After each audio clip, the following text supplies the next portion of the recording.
তোমাদের বাড়ির কতজন মেম্বার আছে? আজকে স্যার 5 জন। কিন্তু এখানে লিস্টে দেখতে পাচ্ছি তো 3 জন, আর বাকি 2 জন কোথা থেকে এলো? স্যার ওরা কোনো জায়গা থেকেই আসেনি, ঘরের ভিতরে আছে আমার দাদু আর ঠাকুমা। তোমার দাদু ঠাকুমা 2002 সালে ভোট দিয়েছিল? না স্যার দেয়নি। কেন দেয়নি? আসলে স্যার 2002 সালে আমার দাদু বাংলাদেশে কাজে গিয়েছিল তো, তাই আর ভোট দিতে পারিনি স্যার। কই তোমার দাদু ঠাকুমাকে ডাকো।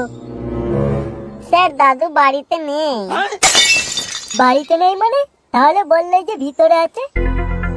স্যার দাদু ঠাকুমার ফটো ভিতরে আছে, যে বছরে ভোট হয় সেই বছরই শুধু দাদু ঠাকুমা ভোট দিতে আসে স্যার। আরে কপাল, আমি কোন বালছালদের ইনভেস্টিগেশন করতে দিচ্ছে। এই তোমরা এসআই এর ফর্ম ফিল আপ করো, আমি এখন ঘর যাচ্ছি।